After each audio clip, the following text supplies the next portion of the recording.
for joining us for the webinar on Is Experiential Learning the Future of Learning? I'm Several People Matters, and I'll take you through the agenda for today's webinar. We have the privilege of having with us Dr. Rajashree Jobanpatra, Senior Learning Consultant, Knowledgescape, and Sethu Meenakshi Sundaram, Vice President, Marketing, Knowledgescape. First of all, I'd like to give you a brief on the L&D Leadership League. It's an initiative which is specially designed for the L&D leaders, helping them take talent management to the next level. The League is a combination of a bunch of activities like the newsletter, the masterclass, one-off like this one, trying outs, hubs, and awards. Every organization practices a particular medium of learning, with Gen Y forming a part of most organizations today. It may be the right time to tweak the age-old learning techniques. This masterclass will around a few of such techniques. A little because Rajashree has years of experience in teaching, consulting, facilitating, and research. Prior to her role as Senior Learning Consultant at Knowledgescape, she was at Tata Management Training Center, Pune. Sethu had various domains including telecommunication, financial services, and experiential learning across various geographies. Our partners for today's webinar for helping us make this program actually possible are Center for Creative Leadership, Cornerstone on Demand, Knowledgescape, Pearson Talent Lens, and Great Lakes Institute of Management. We have for you to ask your questions at the end of the webinar. For those watching live, you can then definitely submit your questions live in the Q&A section, which is on your right-hand side corner. We'll try as many questions as we can as time allows. We have an exciting agenda ahead of us, and without any delay, I'm going to hand over the microphone to Sethu. Over to you, Sethu. So, good morning. Welcome to all the participants today for taking time out on a beautiful Wednesday morning here. So the topic for today is going to be experiential learning is the future of learning. So there is going to be some takeaways for all the stakeholders today, and that is going to be you'll be able to nature the significance and the structure of experiential learning. And as an L&D professional, you'll be able to understand the principles of andragogy and understanding how the learner's preferences evolve over a period of time. And the most important, as I mentioned, is the characteristics of Gen Y. Now, what is experiential learning to begin with the basic question here? Something that made me understand it better when I started my career is when a pilot is going to fly a plane, nobody asks him what's the score he scored on aerodynamics, whether he scored an A+ or an A grade. We just ask him what's the number of hours of simulated training that he had in a safe learning environment, and that's the basis in which he or she gets recruited and the people like in the plane. So considering the fact, I mean, from I think talking about my dad now. So certainly does close to a year or two of surgeries on a cadaver. Another name for cadaver that you mentioned is dead body. Only after the enough and more practice on that, they actually get on a real patient. So when these two jobs can have such high parameters, then why are the other professions that we are all part of do not have such high parameters in terms of recruiting or continuous learning for a really long time? So I think the experiential learning fits in beautifully to actually make people learn and understand going forward, right? So with that start, let's start understanding what experiential learning on a very lighter note. So I'm going to let this cartoon go, and I'm not going to explain this. So just to underline the most important takeaway here is that it's not about what's being delivered, it's what's being absorbed that matters the most. And experiential learning helps in this initiative, right? Broadly because we believe in numbers and research a lot. So very clearly, taking the two ends of the spectrum, it's very clear that only 10% what people will read they can remember, but whereas whatever they do they can remember 90%. And that's the of experiential learning as a whole.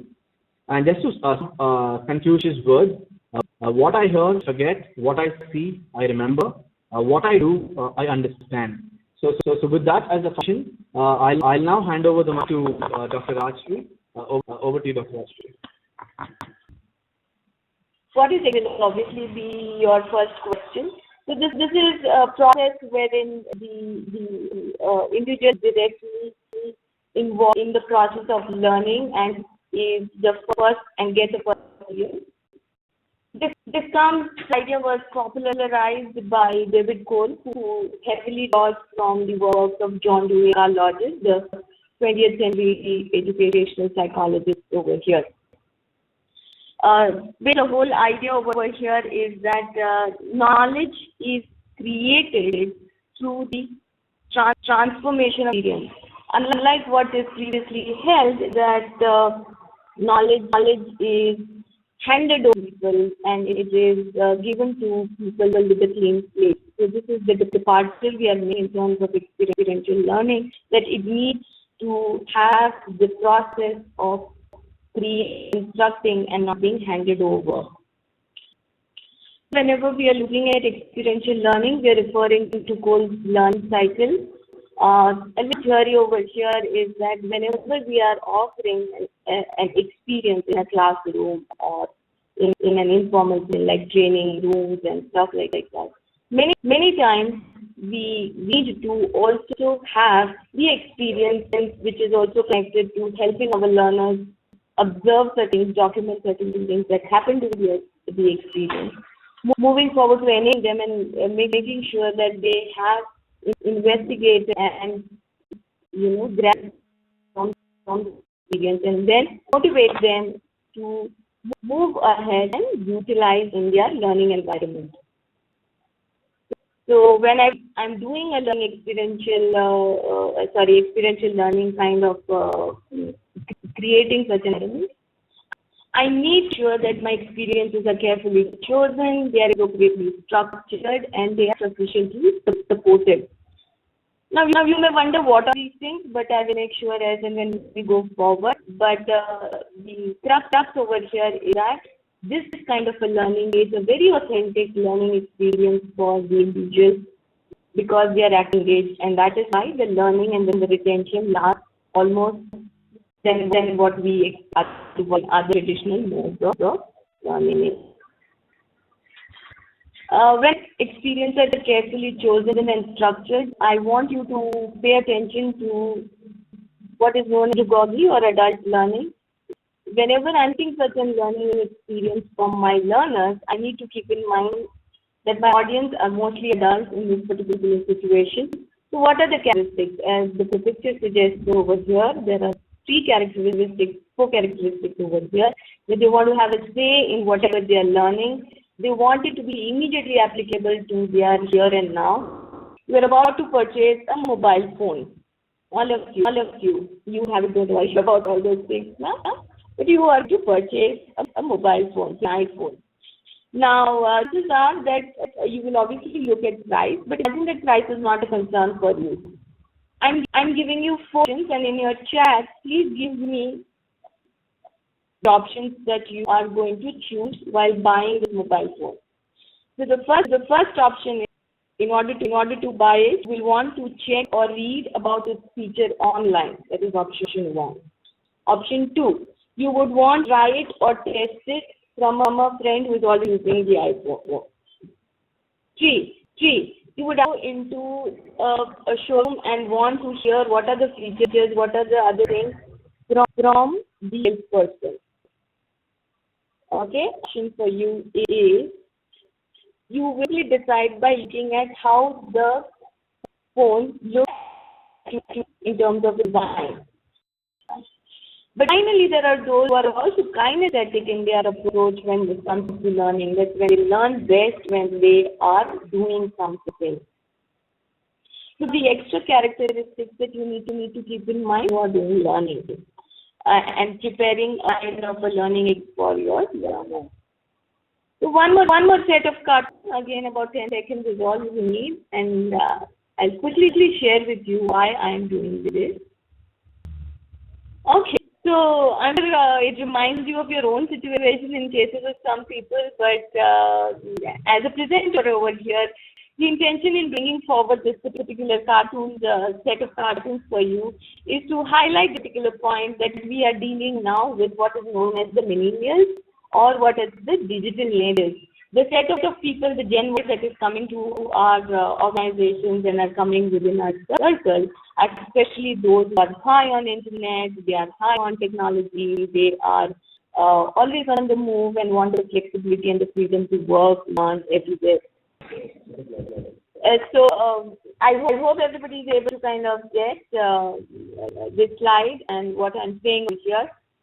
So we're looking at three aspects now. One is andragogy, one is work, and one is generation Y. And imagine what's happening in all this scenario over here. So this over here is what is happening to learning. Learning is changing, and we are definitely not in an era where we go to learners, but where learners come to us, but we need to bring learning to the people. And case in point over here is, of course, this website. Some who might be big fans of Coursera and TED. I am personally. But there are like Khan Academy, the Code School, Udacity, Lumosity. These are some of the websites where you can check where learning is going to people, and it is taking care of all the three major ideas I discussed with you in terms of andragogy, work, and characteristics of the Gen Y. So, in sense, whenever you are planning and structuring an experiential learning, and the components that therefore you need to keep in mind is the learning difference, technology, and andragogy for our experience creation. So let's move on to taking an example of there's one young man out here. His name is Manjunath, and Manjunath is here in terms of wanting to select the right people for an upcoming project. Now he is creating a list of people, and he wants to check if these people whom he has listed out have this competency. He's looking at it. Now Manjunath has created a PPT over here, and I will want all of you to now quickly look at the PPT. Don't even wink, flicker your eyes, because this is something that Manjunath wants to know if you will also qualify this particular project, provided you finish this competency. So here is your screen, and please watch. I'll ask questions after that. All you need very, very intently look at what is happening over here. Okay. So this is and some certain items are going to go inside. See what those items are, and I will ask questions. Yes.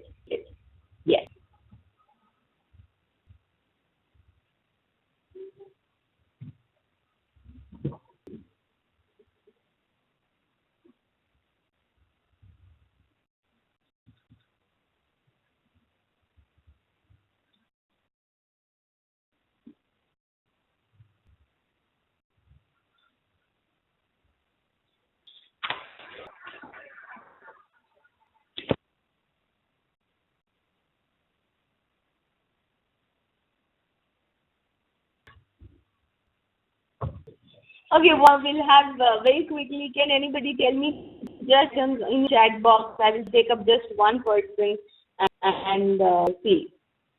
Just list first three items that you saw, or any three items that you saw. Give me quick. Okay, Ashish, you're doing good. Okay, butterfly, good. Car, Ashish, all coming from Ashish. I need some other people also. It's wonderful. Okay. Napkin, jar, card. Okay, we'll stop there. Very nice. Okay, questions for Ashish. Ashish, are you? What handkerchiefs? How many handkerchiefs were there? Can you tell me very clearly? Ashish, only to you. Okay. Wow, Shruti, very good. Two. What was written in it? Anybody?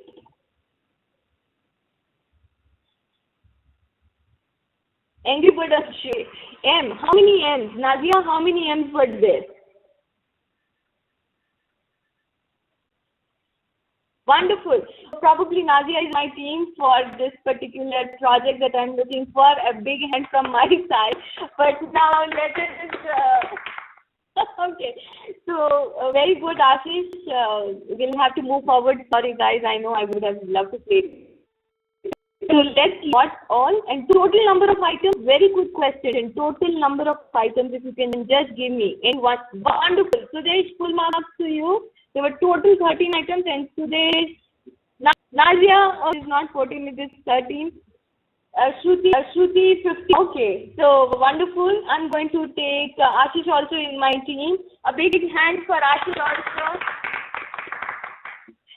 Okay, so very quickly we will see what all things were there in my in my box. And we had 1, 2, 3, 4, 5, 6, 7, 8, 9, 10, 11, 12, and 13. Wonderful, and you did a great job. And yes, definitely the hankies were 2. The number of letters over there was 2 each, and the alphabet was. Quick, take 10 seconds. Type it out for me in the chat. Any one person. What it is? Oh, sorry, connected. Very quickly, what was the competency that Manjuna? Observation skill. Eye to detail. Again, Nazia, I'm so proud to have you in my wonderful. To have you in my team. Nazia, big hand for you as well. Wonderful. You did it, and that was definitely attention to detail was the competency that he was measuring, and this is actually the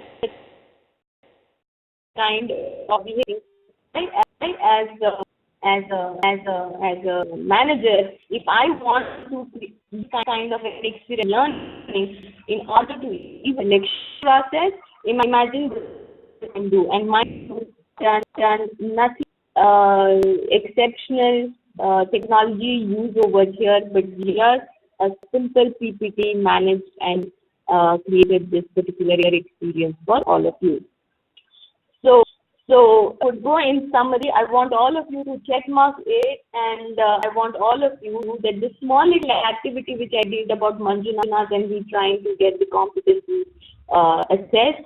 These are some of the things that I really tried to structure around in terms of I had a learning, they wanted to be engaged, and they would wanted to use this in here and now. I also made sure that there were all aspects of bars taken care of in visual, oral, auditory, and kinesthetic. And finally, when I played it in a form that is very crucial to Gen Y, I have used my Gen Y characteristics, and this is how through experiential learning, I know and I can see participation that learning has been accelerated. I have tried to bridge the gap between theory and practice. I have hopefully demonstrated some mind changes in your sense, and I could see from your participation that I had the best levels of engagement in this, and I'm sure you not disagree that this was a personalized learning experience for you. So, all thank you, and I hope you enjoyed this session despite all the breaks in voice and all. And over to you. I'd be happy to take questions. So we have a couple of questions already been pinged in the chat. I'll just read them out to you. So Anshul has a question. Generally, during experiential LA programs, participants are resistant to the third and the fourth parts of Kolb cycle. Any experiences and ideas of tackling this? Has it resistance to what? Kolb cycle. Kolb cycle. The fourth part of the Kolb cycle. Of implementation, right? Mm-hmm. Yes. Many times implementation is largely because we want to have one big idea that we want to implement. Chances are, while I have a lot of learning around the session, I could start with something smaller and then work my way up and try to implement the ideas which I learned from the session. So I may need not really want to just start ahead with a big idea, but I can start with some smaller idea associated with the big idea and try to implement it. Super. We have one question from Balakumar who wants to know how do you differentiate experiential learning and practical learning? Wonderful. That is something what happens to you and life happens to you. But experiential learning is something which also is created for you, and this is particularly important when there are certain objectives that needs to be met. So it is some kind of a creation that happens, some kind of structuring that goes in time, planning that goes in time, execution, assessment, all that goes into creating and learning experience, which is fulfilling. Practical, like I wouldn't have planned for it. On the way, some things happen, I reflect on it and I kind of learn from it. But therefore, it is subjected to whether I have reflected on it, on what happened. But in experiential learning, the trainer, the facilitator, the teacher, whoever it is, make sure reflection follows soon after the experience. Thanks, Rajri. We have a question which is from Sudesh, and his question reads, how easy or difficult is it to measure effectiveness from experiential learning? How easy it is? I think I would say it's easy in the sense that because it requires a lot of planning. As a person who would be planning an intervention which is experiential in nature, I would make sure that, like I showed in case of Manjunath's competency test, if you would see, I had certain behavioral points in place. So against that, experience was created, and against that, the person's performance is going to be measured. So I think experiential in that sense is a very good way to ensure that assessments are in place and effectiveness is in place. We have one question. Now, this typically looks like, that organization has a mix of Gen Y and an older generation in the same team. So the question goes this, engaging Gen Y is relatively easier to experiential learning. How about the older generation who fall in the same team? How do you engage them too? Okay. First of all, there is an difficulty in engaging them in the first place. It's not about methodology I think when it comes to the elder generation, because I think most of us do think that know what we do know. But I think the best ways, and in my experience, it has worked with a generation, the elder kind, is simply that you have to build rapport with them, in the sense that, first make them willing to be session. So the resistance comes by just not wanting to learn. Method is a secondary thing. So how can we actually, enthuse them to participate in the learning is going to be my first challenge. And in that sense, maybe if I go back to VARC and understand how they learn it, maybe VARC could be of help to me to get us buy-in from them. Thanks, Rajeshri. We have a question from Shruti, which reads, there are a bunch of young guys who are together when it comes to learning, but they believe that they know it all right? And it becomes really difficult to pull them together even for a brainstorming session. So the question goes is, how can she build a learning culture in her organization so that people are kicked about learning? So there's a learning atmosphere, they're kicked about learning. They want to learn. Okay, so they're very about learning. I think, again, I'll go back to my earlier one slide where I'm talking about getting the principles of adulting right. If I show them that this is going to be something that can immediately go back in their whatever personal professional life, and we make use of it, I think that is the best buy-in that we can get from them. One, like even Dale Carnegie says, speak in the interest of the listener. So whenever I'm buying, if I cannot get the believe in the things that I'm offering, which is going to be of value to them, obviously they'll not listen to me. So I think a learn can be created by simply making them understand what is in it for them and what could be something which they can immediately go back and apply. We have many more questions, but we should be wrapping up this with this one last question. Please, can you, out of your experience so far in learning and as a consultant, so can you share some best practices in terms of experiential learning delivery? Anything across with your experience and what has been? I think the best experience has been to do planning. Lot of times we think that just giving them an experience will create and that should not stop there.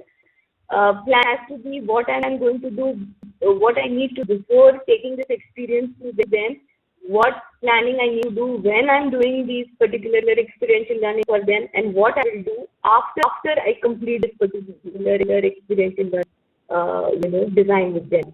So the planning is the key word for a person like me who actually goes by played by the ear kind of a medium. I would definitely vouch for the idea. You need planning before, during, and after. And with this question and answer session, we are going to wrap up today's webinar. Once again, we'd like to thank our webinar partners, Center for Creative Leadership, Cornerstone on Demand, Northscape, Pearson Talent Lens, and Great Lakes Institute of Management. I understand there are a couple of questions which still remain unanswered. We'll try and take as many of them offline. Finally, a special thanks to Rajyasree and Sethu. You've been great speakers, and the experiential learning that you've created over a masterclass today was impeccable. Thank you so much for taking your time and sharing your experiences. And I would like to thank each one of you for being a participative audience and an enthusiastic audience. We are sure to come back to you with many such more. Thank you so much. All of you have a great day ahead. Thank you. And thank you for the last 30 minutes for being patient and active listeners. It's been a great day for us. Thank you so much. Thanks. Thank you so much. The webinar now stands closed. Thank you.